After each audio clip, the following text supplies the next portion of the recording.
Hello everyone, আসসালামু আলাইকুম। আশা করি আপনারা সবাই ভালো আছেন। আজকে আপনাদের জন্য দুটি রেসিপি নিয়ে চলে এসেছি। রেসিপিটা অবশ্যই ট্রাই করবেন।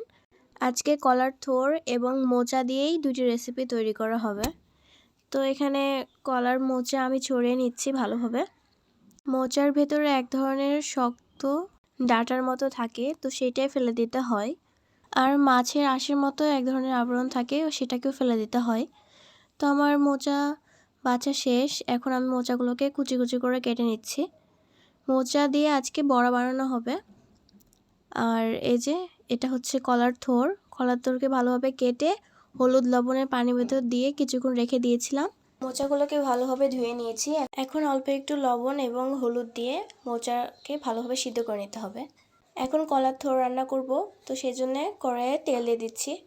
তেল গরম হয়ে গেছে, এখন এর মধ্যে পেঁয়াজ দিয়ে দিলাম। পেঁয়াজগুলোকে কিছুক্ষণ ভাজার পরে এর মধ্যে লবণ দিয়ে দিচ্ছি। তারপরে বাটা মশলা দেওয়ার পরে কিছুক্ষণ নেড়েচেড়ে এর মধ্যে হলুদের গুঁড়ো, মরিচের গুঁড়ো, ধনে গুঁড়ো, জিরা গুঁড়ো সব কিছু দিয়ে দিতে হবে। সব কিছু দেওয়ার পরে নেড়েচেড়ে অল্প একটু পানি দিয়ে ভালোভাবে কষিয়ে নিতে হবে। সাথে আমি কয়েকটা কাঁচামরিচ দিয়ে দিলাম। কিছুক্ষণ কষিয়ে নেওয়ার পরে আমি কলার থোড়গুলো দিয়ে দিলাম। সাথে আমি ডাল অ্যাড করেছি, মসুরের ডাল।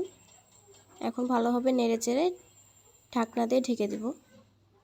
এখন মোচার চপের জন্য এখানে আমি মোচাগুলোকে ভালোভাবে সিদ্ধ করে নিয়েছিলাম, সেই সিদ্ধ মোচাগুলো দিয়ে দিলাম। সাথে সিদ্ধ আলু, ধনেপাতা, পেঁয়াজ, কাঁচামরিচ, সাথে একটু ম্যাজিক মশলা, সাথে হলুদের গুঁড়ো, ধনে গুঁড়ো, মরিচের গুঁড়ো, জিরা গুঁড়ো, লবণ সব কিছু দিয়ে দিলাম। এখন এর মধ্যে অ্যাড করছি চালের গুঁড়ো, বেসন। এখন আমি এটাকে ভালোভাবে মেখে নিব।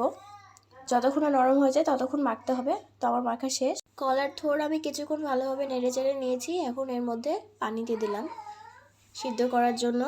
এখন মোচার চপ বানানোর জন্য শেপ দিয়ে নিচ্ছি। কলার থোড় রান্না করা হয়ে গেছে, এই যে।